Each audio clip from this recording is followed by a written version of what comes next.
Muy buenos días, pueblo dominicano. Agradecido y contento de estar nueva vez aquí en su espacio. Pero Hablando muy Derecho. contento, Joel. Y hoy, junto a mi querida, directa y cara amiga, Michelle Ortiz. Michelle, mi corazón, buenos días. Buenos días, Joel. Feliz y agradecida, como tú bien dices, del privilegio de poder estar aquí una vez más, como cada sábado, contigo y con todos los amigos televidentes que nos sintonizan desde sus hogares. Y Joel... Y no es para menos, Michelle, y perdona que te interrumpa, no es para menos que este programa esté feliz.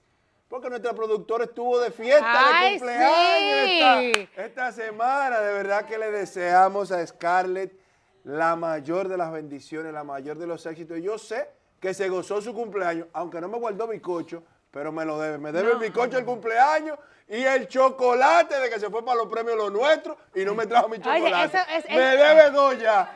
No, lo grande es que esa mujer cuando, por ejemplo, venimos aquí, señores, yo debería casi de poncharla, porque viene con un flow, señores. Oye, no quiere salir, pero nosotros lo estamos diciendo. Se le nota que aparte de que la pasó bien, de que de verdad, pues como que este año se renovó. Son 20. Y mira, gracias a Dios que pues Scarlett, deseándole pues infinitas de bendiciones, que nos trae un poco de felicidad, porque esta semana realmente que pues entre ruedas de prensa, noticias de golpes para la clase media, donde se habla que pues tener hoy una doméstica es un lujo, y si más bien tener una asistencia social, que no nos oponemos a que pues tengamos, pues los asistentes del hogar tengan sus derechos, pero la forma en cómo se hace, lo que va a hacer es que mucha gente pierda su empleo y de que se le complique a la clase media. Pues si comenzamos a hablar, Joel, de que una persona trabaja en una empresa de 8:30 a 5:30, 6 de la tarde, sin contar los tapones para desplazarse y volver a su casa, la persona que lo va a asistir, su hora laboral termina a las 4. Mira, el principal error de esa resolución del Ministerio de Trabajo y el buen amigo Miguel de Camps es la siguiente. Tú tienes un código laboral que establece un horario, vale la redundancia, específico, de 8 horas de una jornada laboral. Si ese trabajador doméstico se va al culminar su horario de trabajo, el sueldo que pudiese estar devengando lo va a dejar en transporte. ¿Por qué? Porque hablemos específicamente del tema domésticas. Las mujeres no se quieren ir, Las quieren durar 15 mayores días por eso. Domésticas que tenemos en nuestros hogares son del interior del país, no son del Distrito Nacional, no son de la provincia de Santo Domingo. Véase usted una señora de Pedernales que venga a la ciudad de Santo Domingo diariamente a brindar un servicio. Primero, el tiempo del día no le va a dar. Y segundo, el costo del transporte no le va a ser rentable. Lo que gane, así ganase el sueldo mínimo, no le va a dar. Entonces, sí, estamos de acuerdo con una regulación. Sí, estamos de acuerdo con una reglamentación. Sí, estamos de acuerdo con darle derechos a nuestros amigos que nos asisten, a nuestros familiares, porque más que un trabajador doméstico es un familiar, es una persona que está con tus hijos, es una persona que duerme contigo, es una persona que muchas veces se va de viaje contigo al interior del país o fuera del territorio nacional. Pero eso debe tener una legislación especial, tiene que tener un régimen específico para de esa manera poder realmente hacer valer sus derechos. Porque si es, y perdóname Michelle, con esto concluyo brevemente, si es en función de la resolución aprobada, lamentablemente entre el 35 y el 50% de las domésticas van a perder sus trabajos. ¿Y usted sabe lo que va a pasar? Lo que en una oportunidad pasó en el sector construcción. Quienes van a ir a hacer servicio en los hogares de la República Dominicana van a ser personas indocumentadas y fundamentalmente del vecino país de Haití. Mira, Joel, eso que tú dices, y quiero solamente hacer un pequeño aporte a eso. Si lo vemos en términos prácticos, cuando tú tienes, por ejemplo, una persona que quiere, que dice, por ejemplo, tú le vas a tener que dar su seguro médico, lo primero que tú vas a hacer, la vas a tratar como alguien que está como dentro de tu empresa. Tú que tienes una empresa vas a ponerla dentro de la TCS para pagarlo, pero hay una parte que, por ejemplo, dentro del régimen contributivo que paga el empleador y otra que paga el trabajador. Es así. O sea, le vamos a tener que decir que paguen una parte. ¿Tú crees que van a estar dispuestas a ganar menos y, por ejemplo, fuera de para tener un seguro? Cuando también tener ese seguro contributivo no le va a permitir tener tal vez el que muchas ya tienen, que es el subsidiado de SENASA, ni tampoco tener la tarjetica que es hoy de Supérate, pero que antes era de Solidaridad, porque no es compatible eso los programas, por ejemplo, esos dos programas sociales. Otra de las cosas es que se habla, por ejemplo, de que tú tienes que dar, por ejemplo, un preaviso de 20 días. ¿Cuánta gente tal vez joven, con esfuerzo, o sea, para sacar a una persona que, como tú bien dices, se convierte en familia? Imagínate una gente encarada porque tú no tengas el dinero para darle un preaviso de los 20 días, tenerla metida en tu casa. Si tenemos, y como decía pues un buen amigo en una de las peñas que participamos, si tenemos conflictos de trabajadores en las empresas privadas, pues lo que vamos a hacer es llevar esos conflictos a los hogares.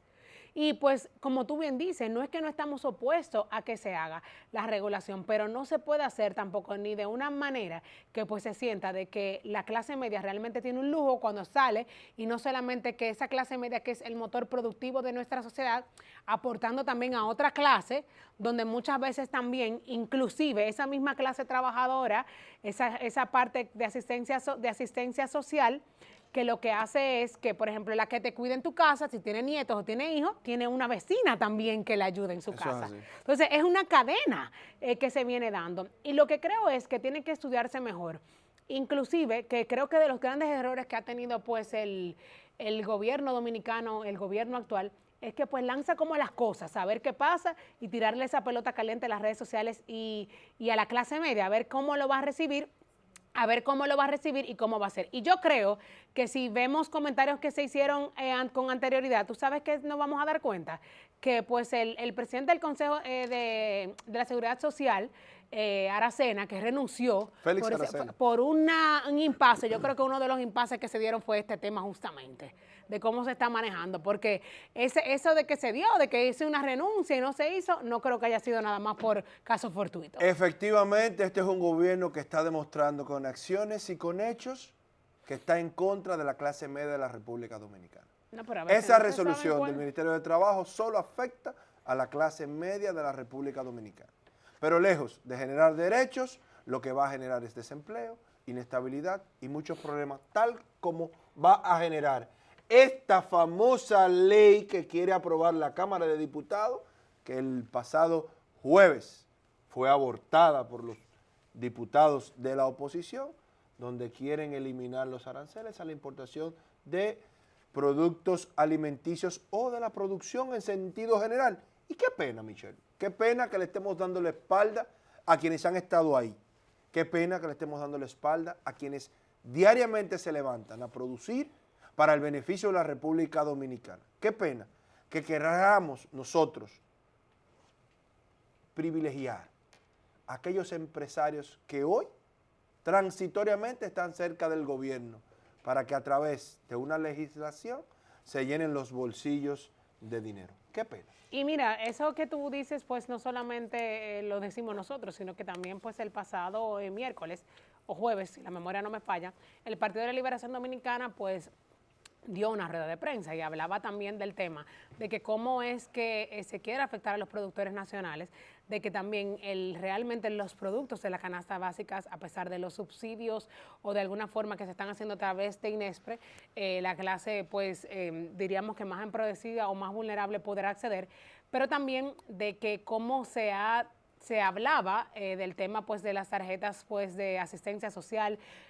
hoy Supérate, anteriormente tarjetas de solidaridad, pues cómo han sido reducidas. Hay un conflicto grande que se está volviendo y saliendo de las manos, diríamos que político, por el force constante de comentarios en redes sociales, tanto de pues la candidata presidencial, la precandidata presidencial del Partido de la Liberación Dominicana, Margarita Cedeño, y pues la buena amiga, hoy directora del programa de Supérate, Gloria Reyes, a la cual se habla que se va a interpelar.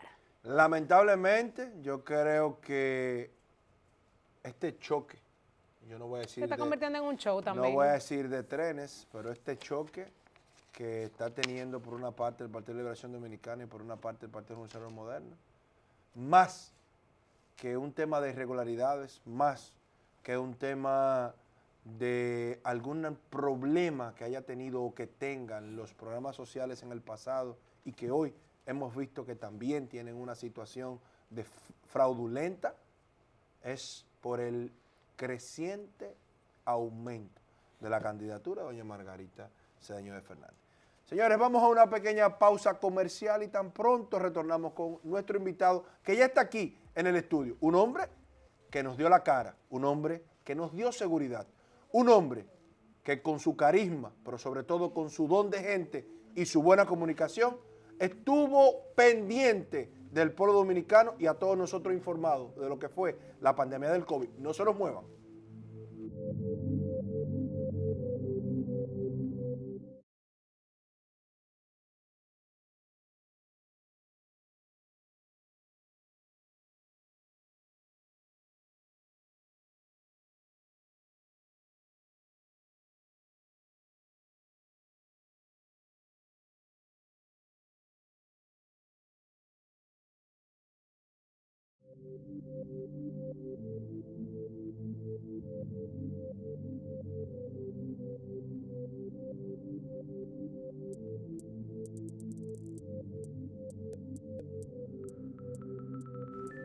Bueno, amigos televidentes, y continuamos en su espacio Hablando Derecho, y como cada sábado con importantes entrevistas. Y hoy nos acompaña en esta mañana el doctor Rafael Sánchez Cárdenas, quien fue exministro de Salud Pública y también es el secretario de Salud del Partido de la Liberación Dominicana. Muy buenos días, doctor. ¿Cómo se encuentra?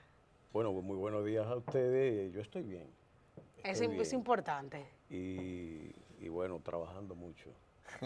Hablaremos de todos esos temas aquí. La cara de la pandemia.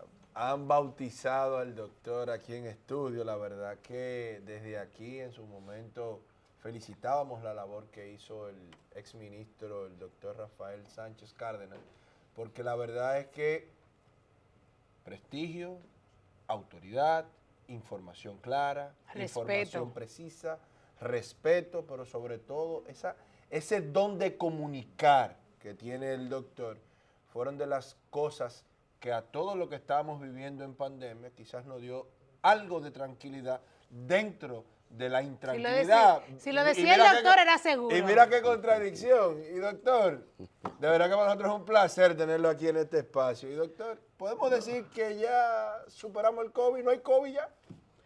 Bueno, lo quitan por decreto. Ustedes han visto que China tiene al menos 2 ciudades ahora en cuarentena. Y ustedes saben cómo hace China la cuarentena, ¿verdad? 2 ciudades que son una de 12 millones, otras como de 25. Así que estamos hablando de 40 o 50 millones de personas que están en cuarentena por brotes nuevos. De modo pues ¿Por variantes nuevas? ¿O por la misma variante? A ellos parece que le llegó Omicron ahora. Porque recuerden que la cepa original de ellos es la de Wuhan, que empezó a circular por el mundo, luego han surgido en diferentes partes del mundo, variantes diferentes. Pero esa agresividad de Omicron, aunque con una letalidad baja, parece ser que es lo que el Omicron viene siendo como para algunos como una gripecita ya. Un poco más no fuerte, tanto pero porque depende de la condición de quién es el enfermo. Ustedes vieron que aún con Omicron siguió muriendo personas, cada vez menos porque la gravedad de la afección es mucho más, pero además coincide con la vacunación, de modo pues que esos factores se combinan, pero la pandemia no ha pasado, falta mucha gente por vacunar. Y recuerden que en un mundo... ¿En República Dominicana o en el mundo en general? Aquí también, aquí tenemos 7.2 millones que tienen una dosis.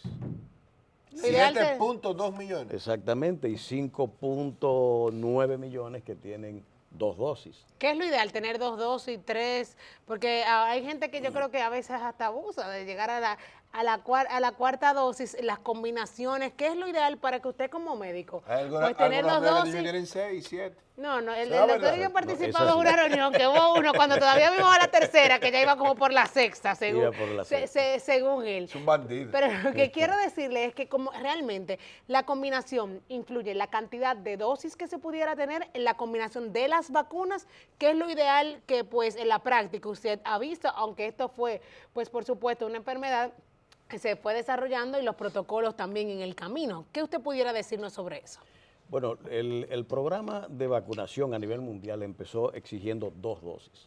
Posteriormente, y aquí tuvimos bastante discusión sobre el tema de la tercera dosis, que el gobierno, en una acción dirigida a, yo diría, ejercer una suerte de papel vanguardista, sin que existieran todavía la suficiente evidencia para la toma de esa decisión, y encima de eso, con un atraso todavía del plan de vacunación, que todavía, fíjense que está frisado ya hoy, no ha terminado el universo de población a vacunar, pero imagínense cuando empezó la tercera dosis.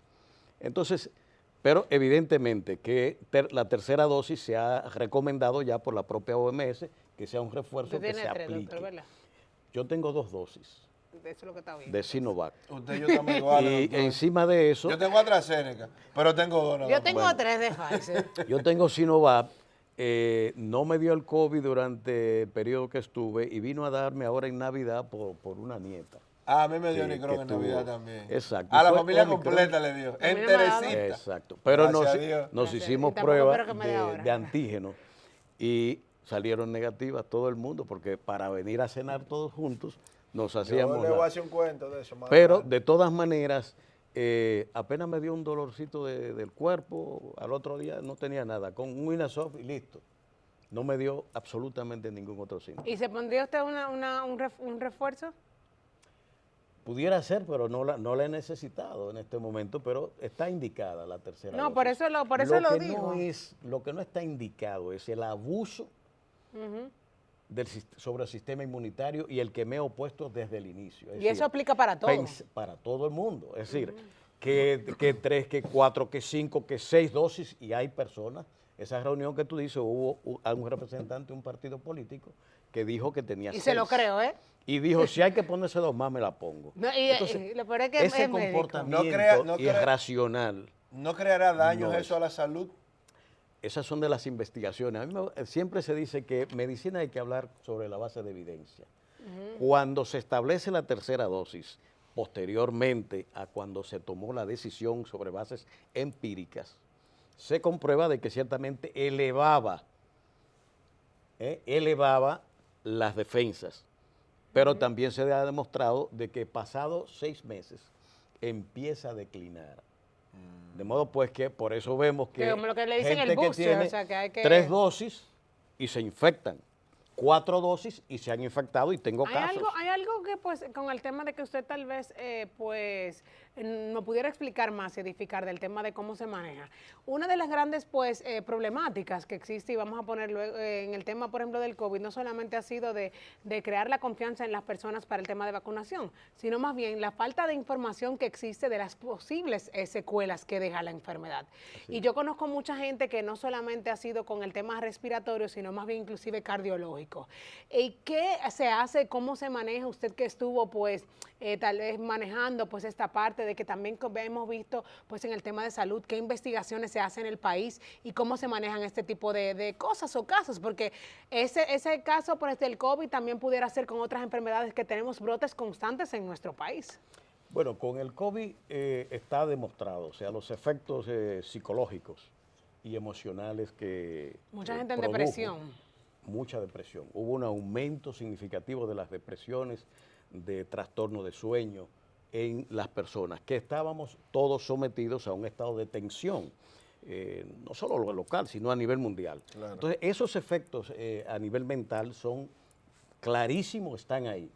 A nivel ya propiamente físico, biológico, están demostradas también las afecciones respiratorias, la prolongación o agravamiento de trastornos ya preestablecidos que se han dado. A nivel cardíaco también se han visto efectos adversos de el COVID como tal.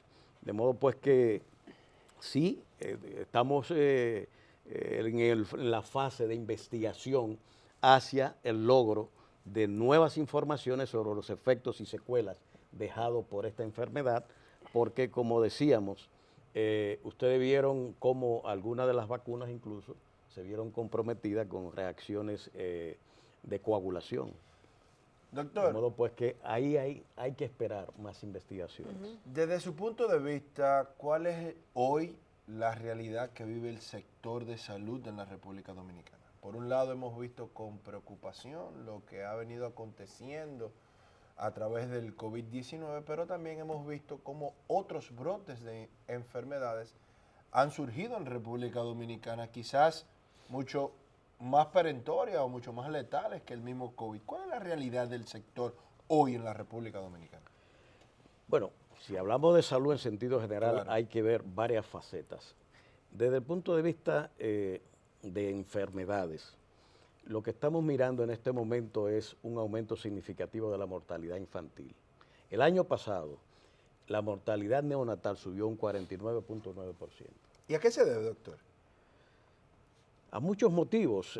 La prematuridad es uno de los motivos que habitualmente está vinculado a esto, que implica trastornos en el desarrollo pulmonar, lo que se llama membrana hialina, que tienen los bebés que nacen prematuros, que no se ha desarrollado, y esa es una causa frecuente. Y el mismo COVID que afectó a muchas, pues... Algunas, según los boletines, andan por cerca de los 2.000 embarazadas que fueron afectadas. Las evidencias sobre cómo incidió en el embarazo el COVID no están bastante claras, aunque aquí se atribuye que esta es la causa. Es más cuento de camino que otra cosa. Tiene que haber causado de alguna manera algún trastorno, pero el año pasado la mortalidad materna se incrementó notablemente, la mortalidad infantil, y este año vamos por el mismo camino. El dengue, estamos ahora en una fase eruptiva de brote, de aumento. El dengue es bueno que tengamos en cuenta que tiene unos ciclos que van de 2 a 3 años. Yo cuando llegué al ministerio al poco tiempo ya tenía un brote de dengue ahí. Y ahora viene el ciclo siguiente, que es este que estamos viviendo. Ya esta semana 11 estamos hablando de más del doble de lo que tuvimos para la semana 11 del año pasado. De manera que estamos en esa fase de ascenso de mucho dengue que se está viendo. Señores, usted va a veces hasta la oficina y cosas que tienen aire y uno ve hasta, como se dice, los mosquitos, el brote, o sea, hasta en lugares, espacios cerrados que no hay nada con agua. Y eso justamente, obviamente, abre la puerta de paso, pero es por eso, porque como usted dice, los criaderos incluso que se dan más. Se multiplican. Otros elementos importantes tienen que ver con la calidad de la atención. La mortalidad materna el año pasado, una de las cosas importantes que se vio es el aumento por hemorragia a las muertes. Habitualmente la hipertensión llevaba con mucho el peso en la definición de decisión de muerte de una mujer. Aquí se ha dado el año pasado mortalidad por hemorragia intra y posparto. ¿Qué significa eso? Calidad de la atención. O sea, que el sector salud, lejos de ir avanzando, progresando, ha venido en deterioro. Mire, hay muchos elementos que indican un deterioro en bastantes renglones en ese sentido. Yo participando en la mesa de discusión del diálogo nacional, justamente, hay toda una propaganda a lo que siempre me he opuesto desde que estudié medicina, que busca difundir la idea como que el sistema de salud es un recién nacido, que acaba de ser concebido y parido por este gobierno. Pero lo único concebido es que Mario Lama dejó su consulta, que no debe dejarlo. Para hablar mal de las gestiones anteriores. Claro. Entonces, seguridad social tenemos muchos problemas, pero, y es verdad, de 20 años después, la ley indica que hay que hacer cambios porque evidentemente el día que aquí se venga a dar una pensión de 6, 7 mil pesos a quien se pasa todos estos años para que le vengan con eso cuando tú estás ganando 50 mil pesos, eso va a haber un lío como pasó en Chile, ¿entiendes? El hecho de tener una seguridad social con esa deficiencia no significa que el IDSS, que era la seguridad social que teníamos, es mejor que la que tenemos actualmente. No. Claro que no. Es decir, por eso yo siempre digo... Hemos ido avanzando y tenemos que seguir modificando para seguir en el camino del avance. Lo que hay que es despolitizar y despropagandizar lo que se está haciendo. Doctor, que está en reelección. Efectivamente. No le pida tanto. Entonces, pero tú tienes que ver en el tema fenómeno incluso peor. fuera de salud, y aportando a su comentario, doctor, pues hemos visto, no sé qué han hecho en las últimas semanas, o las últimas en las últimas 2 o 3, porque habíamos visto como hace un mes anterior estaban los directores de hospitales al grito con el director del seguro del Servicio Nacional de Salud, Mario Lama, que por eso dije que no debió de ser a la consulta. La salud y migró para la educación. No, y te lo digo porque, por ejemplo, cada vez que iba y tuvieron que suspender las inauguraciones de área, porque la queja constante de los directores regionales, de los directores de los hospitales, era que ni estaban los equipos ni se cumplía con los insumos que ellos necesitaban para poder darle a la población el servicio que merecía. Es que el gran problema seguirá siendo la administración anterior. El doctor lo acaba de decir. Sí, ellos quieren buscar un culpable, lo están buscando permanentemente. Mira, todos los indicadores de salud mejoraron. Es verdad que la pandemia impactó la salud, obviamente, como impactó la economía, y la vida, impactó todo, y la vida de la gente. Eso hay que entenderlo. Claro. Ahora bien, el deterioro, que se siga eso deteriorando, ya es otra cosa totalmente diferente. Y elementos que tienen que ver con la gestión propiamente dicha. Coger y cambiar al 95% de los directores y traer gente sin experiencia. Gente experimentada, que tiene muchos años ya ahí. Traer gente que no tiene la menor experiencia de gestión. Y ponerlo tal vez incluso sin prepararlo, porque no es que no lo puedan preparar. No solamente sin preparación, sino sin prestarle los insumos que necesitan para prestar los servicios que y muchos sin el currículum para obtentar las posiciones. Ay, sí, el compañero, tenía el currículum de compañero, es que se parece que ese, y esa es una queja frecuente. Hay un caso de una provincia importante donde uno de los encargados del plan de vacunación no sabía lo que era una cadena de frío. Oh my God. Imagínense ustedes en vacunación que uno de los encargados y responsables no sepa lo que es cadena de frío. Eso es una situación, la verdad, lamentable. Se ha hablado pues en los últimos días sobre el tema, por ejemplo, inclusive del tema de cómo llegar a una resolución de conflicto con el tema de arbitraje internacional por las vacunas de AstraZeneca que no se entregaron a tiempo. El dinero que pues el país tiene, diríamos que hipotecado en esa parte, para no decir que la perdió, y otra parte, pues incluso de todas las vacunas de la gente que no acudió. ¿Cuál es su opinión al respecto? Bueno, el contrato de AstraZeneca desde que surgió fue motivo si lo firmaron ustedes, doctor. De un yo me he extrañado que no le han echado la culpa a ustedes. Se firmó el día 30 de octubre del 2020. Ah, ya usted estaba en su casa, tranquilo. Exacto. Entonces, desde esa vez, recuérdense que ahí surgió con claridad de que el país había quedado desprotegido para demandar incumplimiento de la empresa como está pasando actualmente. Ya lo sabíamos. Y además de eso, de firmarse en esas condiciones desventajosas para el país, se le entregaron $8 millones, tengo entendido, que fue donado por el empresariado nacional, para un volumen de 40 millones, que es los 10 millones de AstraZeneca, a $4 la dosis. Quedaban pendientes 32 millones, pero ellos no la entregaron. En enero, llegaron aquí, febrero, 294,000 dosis de AstraZeneca. Fueron las últimas, llegaron, ¿no? Pero esas venían por el COVAX, que fue el programa de OPS que yo firmé de ayuda para cuando surgieran las vacunas, porque no habían vacunas en ese entonces.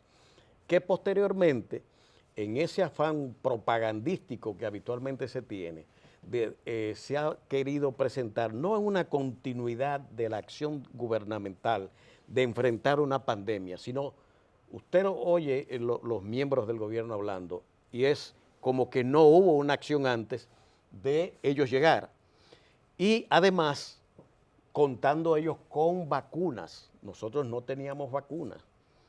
Y dejamos, cuando salimos, habían 1.470 fallecidos y 86,000 afectados. ¿Cómo lo número hoy, doctor?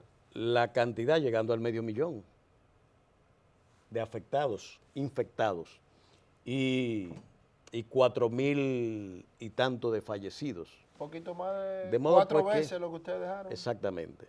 Y nosotros tuvimos de marzo a agosto 16. Pues hay una diferencia importante porque son fases diferentes.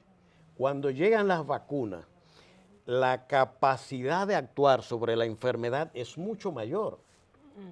porque la capacidad preventiva que nosotros usábamos era básicamente mediante medidas de salud pública, higiene y epidemiológica. Claro. ¿Entiendes? Por eso en todos los países se da la cuarentena, el aislamiento, el cierre de negocios, el uso de mascarilla, es decir, todas esas medidas de contención del agrupamiento de las personas se fue evitando porque no teníamos otra cosa. No existía ni siquiera un tratamiento para esto, ni un protocolo establecido. Nosotros lo dejamos todo, incluyendo los protocolos para manejo del turismo. Doctor, conocemos de su experiencia. Yo he dicho en reiteradas ocasiones en este espacio que usted pasó con A+ por el Ministerio de Salud Pública y Asistencia Social por una razón fundamental. Porque sin nada usted logró estabilizar en materia de salud y en materia de contagio del COVID la República Dominicana. Eso es una realidad. Que los amigos del gobierno no se lo quieran reconocer, esos son sus problemas. Ahora, el pueblo en sentido general se lo reconoce. ¿Y cuánta falta ha hecho el doctor Cárdenas en salud pública? De verdad que sí. Doctor, usted con todos estos medios que tienen hoy, estos amigos que dirigen la República Dominicana, específicamente el sector salud, ¿qué usted hubiese hecho diferente? Bueno, yo creo que la comunicación es uno de los fallos estratégicos del gobierno. Cuando salía, recuerdo que el nuevo ministro le fui a mostrar la sala donde se daban las ruedas de prensa. Y entonces le digo, mire, usted se sienta acá, acá están las pantallas, el vizconde del palacio es quien da a los periodistas, es abierto a todo el mundo para que usted responda. Y dice, bueno, yo no voy, a ese paredón yo no voy, desmantelen eso. ¿Cuál es el elemento de comunicación que yo digo que fue un fallo estratégico? En un momento en que esa rueda de prensa tenía un rating extraordinario. Sí. La gente estaba satisfecha y seguía las informaciones. No lo esperábamos, el pueblo dominicano esperaba a las 11 de la mañana para ver el boletín. No, y cuando usted por alguna razón no lo daba, la gente, ¿qué pasó? ¿Y el doctor dónde está? Ah, con una reunión en Palacio, con una reunión en tal sitio. No, pero es que el problema es que comenzaron a darse las incongruencias de que en salud pública decían algo, y después en el Palacio decían otras cosas, pero no quisieran responder. Entonces, pero habían dejado el vacío comunicacional. De una población que ya estaba acostumbrada a que se le informara y que además, de manera controversial, yo no sabía quién me iba a salir en la pantalla, qué periodista, y estaban todos los medios, nacionales e internacionales, porque en algún momento hasta Univisión entró en cadena con nosotros. Recuerdo Washington Post, recuerdo a TV Azteca, o sea, hasta Caracol. Es decir, el fenómeno de comunicación que llevamos era positivo. ¿Por qué tú vas a dejar en un momento como ese caer tu comunicación cuando debiste hacerla, todavía continuar y montarte en esa ola? Claro. Entonces lo que se genera es un vacío y la gente empieza entonces a sentir el vacío comunicacional. Además, el otro mensaje, digamos, que quedaba subyacente, pues esto pasó, vamos al teteo, vamos para la calle, dejemos no esto. Quitar. Y entonces, ¿qué tuvimos posteriormente? Recuerden esa primera Navidad del 20, que se estimuló incluso para que fueran a los centros turísticos y se dieron especial en cantidad, pero en enero tuvimos uno de los picos más altos del 21 que hubo. Es que había que comer, cenar a las 12, comer al mediodía, porque en la noche no tiene que el toque de queda. Exacto. Es decir, al abrir, yo no digo que las empresas no necesitaran un respiro. Claro. Pero abrir de esa manera lo que trajo fue la cantidad de muertos. Yo recuerdo 17 de enero que llevaban como 60 casos reportados. Y yo digo, aquí hay un mal. Pero aquí ni el número de casos se compone ni los muertos.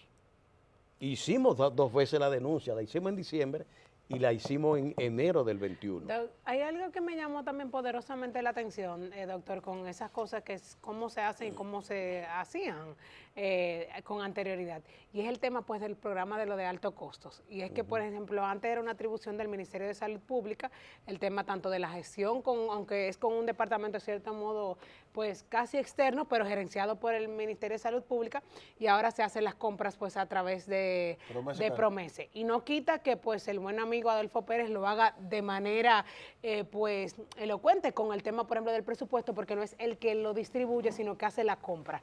Pero ¿por qué se da eso? Realmente pues en el sector salud es como se dice, y para que ya vayamos pasando como el plano político, de que hay muchos intereses detrás, de que están los santiagueros realmente pues metiendo tal vez su mano para poder dirigir el Ministerio de Salud, y que eso fue justamente lo que trajo la destitución del ministro pues anterior que teníamos. Bueno, ellos nos han dado a conocer los motivos de la destitución.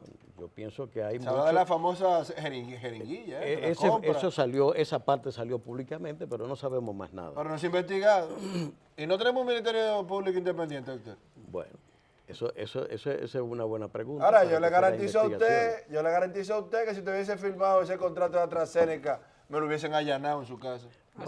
Seguro.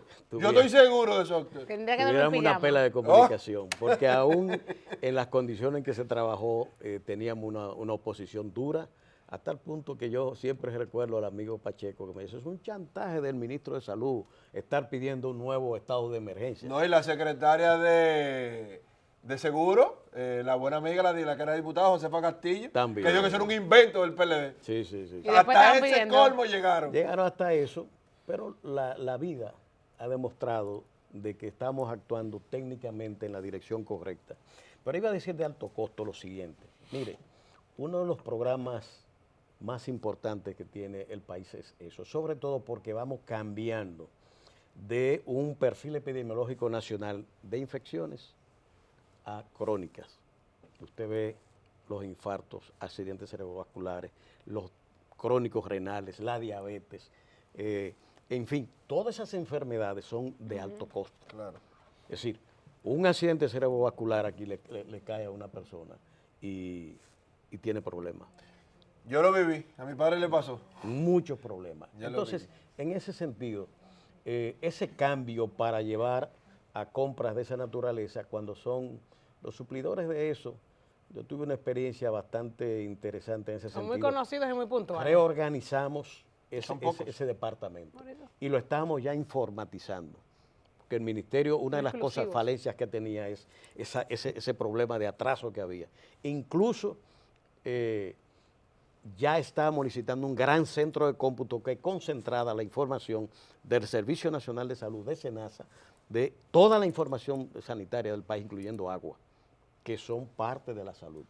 Entonces, de que hayan hecho la transferencia de las compras a Promesecal, deben definir con claridad las responsabilidades, porque si bien Promesecal es quien compra, quien hace los términos de referencia, es alto costo.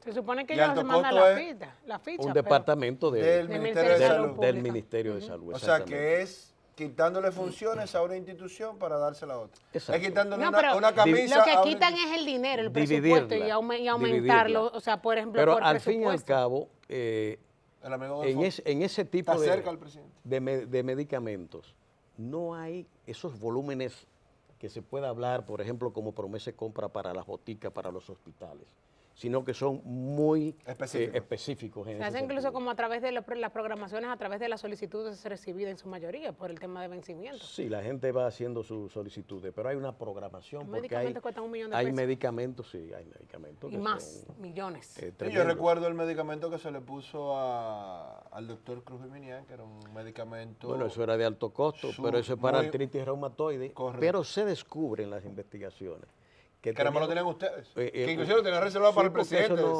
según trascendió, ¿no? No. En el medicamento se suplía todo incluso al propio actual ministro, que fue de los primeros afectados por esto, se le aplicaba el tocilizumab. ¿Se le aplicaron al ministro actual, le aplicaron ese medicamento mismo, claro, el mismo que le aplicaron al doctor Cruz Minian? Claro, a mucha gente, a Cruz Minian, al Josecito Jacín, a Johnny Ventura también, José Izquierdo. A Johnny no, porque Johnny murió de un infarto. No, pero le dio COVID. Le dio COVID y lo internaron. Claro, estuvo delicado mucho antes de la muerte. La cantidad de personas que salvó la vida por ese medicamento son extraordinarias. Hoy ese medicamento ya no se está usando para tratar el COVID. Sí, se sigue usando. Se sigue usando. Se sigue usando. Lo que hay en menos casos.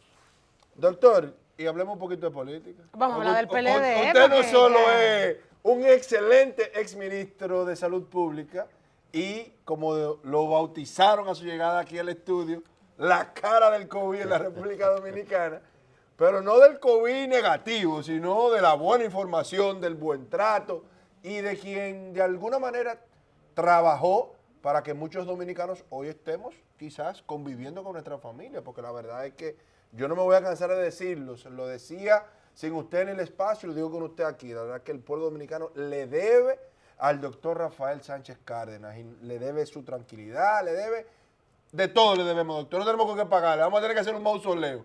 Ustedes son muy generosos, yo cumplí con mi deber de servicio. Pero y lo hizo bien. Y creo que hizo hasta más de ahí. Claro que sí. Expuso su vida y la de su familia. Por el bien del pueblo dominicano. Esa es una realidad, ¿eh? Bueno, cuando se tomó la resolución, medio ministerio se fue para la casa. ¿Y usted estaba ahí? Por patología y por edad. Y yo la tenía las dos. Pero imagínense ustedes que yo, acogiéndome esa resolución, me fuera para la casa y no pusiera el pelotón que tenía, las tropas que tenía para actuar. Hasta ahí llegamos. Y nos fuimos a la calle. Porque yo lo recuerdo perfectamente. Nos la pasamos entre hospitales, calles, etcétera, etcétera, haciendo el trabajo. ¿No le dio COVID a usted en ese interín? No. Gracias a Dios. Yo creo que a veces como hasta yo a veces digo que uno se expone tanto, y te lo digo con el tema, Joel, que tú y yo vivimos con el tema político. El COVID a ti te dio después, ni siquiera es política. A mí no me dio en campaña. A mí no me dio, y uno ya, como que llegó un momento que uno dijo, bueno, a la buena de Dios se presignó y como que se entregó porque de que confiara. En Navidad fue que me dio la Omicron. Doctor, encanta el PLD. Vamos a dejar el COVID, vamos a dejar a los amigos del PRM que sigan quizás quitándole cachucha a un santo para vestir otro. Pero antes de que él no hable del PLD, vamos a una pequeña pausa comercial y volvemos en breve con esta interesante entrevista. No se muevan.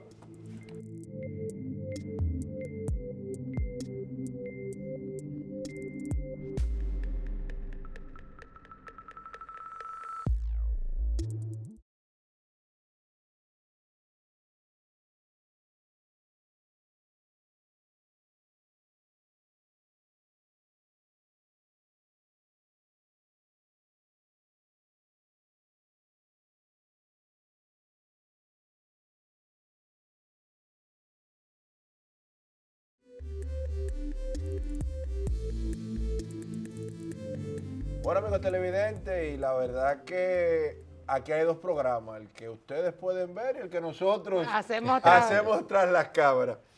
Y antes de la pausa, le preguntábamos al doctor que vamos a dejar un poquito el COVID de lado, porque a través de un decreto presidencial ya en República Dominicana no hay COVID, señor. Olvídense del COVID, que ya no hay COVID. Doctor, ¿en qué anda el PLD? Bueno, el PLD, después de salir de su congreso, está ahora en su campaña interna, que va viento en popa. Los candidatos están moviéndose por todo el país, han movilizado al partido, se han cumplido prácticamente con todas las metas que se ha trazado el partido, pero en este momento estamos muy puestos en acompañar a la población en este abandono que se ha producido del pueblo. Explíqueme esa parte. El golpe duro que se le está dando en estos momentos en materia de inflación, de pérdida de la capacidad adquisitiva de la gente, de aumento de la gasolina. Hoy sale en la prensa que han aumentado la energía eléctrica también. 6%, doctor. Un 6%. De manera que la gente la está pasando dura y se está quejando en las calles. De modo pues que... Y una mala regulación ahora del trabajador doméstico. Porque no es que nos opongamos a la regulación, es la forma en la que le están regulando. O sea, se entiende que para clase media significa se fuñó la clase media. No, también los trabajadores domésticos, porque al final, o sea, tú vas a tener que renunciar. Yo estimo que esa es una resolución que la van a echar para atrás, porque la presión mediática y de las redes la clase media es muy fuerte, pero en adición estamos previendo Y es muy fácil preverla sin ser economista, que entre el 30 y el 40% del servicio doméstico de las casas ¿Van a prescindir o el del trabajo servicio? van a prescindir del servicio. ¿No? Lamentablemente. Y doctor, con el tema también, o sea, aportándole a eso de que ustedes han hecho pues mucho énfasis desde el Partido de la Liberación Dominicana de las políticas sociales, porque le tienen una presión. Pero no me lo lleve para allá, que el doctor habló de algo importante, espérate. El 911. Dámele un respiro al doctor, espérate. Fíjense si es tan grave la situación, que los colmados son un centro de lágrimas hoy día, y los supermercados. La gente la está pasando mal. La casa del terror. Doctor. Se desmontaron los programas sociales del gobierno de Danilo Medina bajo el argumento de que eso era populismo usado para captar acólitos. Y la gente, que es el mejor testigo de la población, hoy lo está sintiendo. En el discurso ahora el presidente quiere restablecer los programas sociales, que me imagino que no debían implementarse, porque si no eran necesarios, es porque no hay por qué implementarlo. Son malos porque el PLD lo desarrollaba y le llevaba a la gente toda la asistencia, bono luz, bono escolar, comida en la casa, el plan social moviéndose por todos lados y otras cosas adicionales más. No existe. Que no hay fondo en el país. Los estímulos que hubo aquí a la producción nacional fueron de tal naturaleza que aquí los productos costaban centavos. Le acaban de dar una puñalada al sector de la producción esta semana en República Dominicana. Por suerte todavía no ha pasado todavía el tema de los aranceles. Y espero están que en eso. Porque el golpetazo que le va a dar a los productores nacionales, eso, facilitándole a los importadores, yo estoy preocupada, va a ser grave. Y eso, que tiene la reelección en el bolsillo chiquito del jean. Doctor, ¿y con cuál de los precandidatos da usted a la presidencia de la República? Mira, yo opté por no tomar partido en estos momentos. Dale otro, doctor. Un hombre como usted, no, un hombre de pleito. Lo que pasa es que yo siempre he dicho una cosa, yo estoy en la línea de fortalecer el caballo en el que ese candidato que vamos a tener se va a montar. ¿Candidato o candidata, doctor? El candidato o candidata, que sea. Cuidado, son 3 y 3, doctor. Sí, así es, tienes razón. Cualquiera que sea de los candidatos necesita un partido fuerte. Eso es así. Entonces, yo creo que si todos vamos a campaña y nadie se ocupa de trabajar en fortalecer al partido, de darle garantía incluso y de ganar y trabajar todos estos trabajos de comunicación política, entonces un caballo débil no es bueno para uno trotar como hay que hacerlo. Doctor, pero también no será que me dicen algunos amigos también del Partido de la Liberación Dominicana que usted prefiere también mantenerse neutro para no enfrentarse a ningún grupo porque usted tiene aspiraciones a senador. Mira, eso salió en la prensa con unos amigos que han estado. Pues nosotros, digo, bueno, que ruede, y la rueda pues se ha movido. Y llegó aquí hablando derecho, diga las cosas como son. Vamos a ver. Pero mira, tenemos candidato. Claro, tiene buen discurso. Doctor, mire, yo no sabía eso, pero vamos a hablar en privado de ese proyecto porque me gusta, doctor. Me gusta ese proyecto a mí. En lo personal me gusta. Es bueno. Tiene también mucho que aportar. Doctor, hemos visto pues en estos días también la salida de algunos miembros del Partido de la Liberación Dominicana, unos muy cuestionados por el apoyo que se le ha dado, y a propósito de que le hablo de las aspiraciones de República Dominicana. A senador, pues mencionemos, si no podemos dejar de mencionar en este caso, porque no pierdas tu tiempo. No, pero espera. Pero Joel, este es mi tiempo de pregunta. Por ejemplo, en el caso pues de Rafael Paz. Quiero hacerle la pregunta en dos vertientes. Primero, ¿cuánta razón tuvo Roberto Salcedo, cara?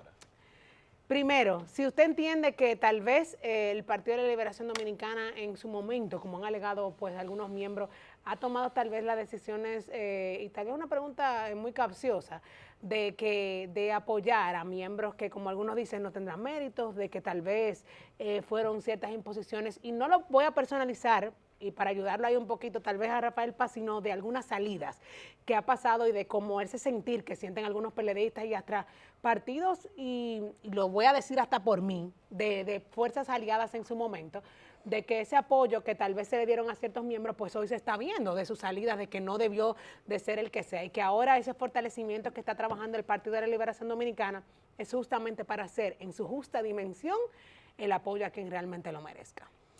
Mira, con relación a ese caso, yo tengo poco que decir. lo que yo pienso que el partido tiene que seguir su ruta ya trazada, acompañar al pueblo en la defensa de sus intereses, en el sufrimiento que está pasando por el abandono de las políticas sociales, por los precios y el castigo que se le está dando a la población con los precios que están disminuyendo su capacidad adquisitiva.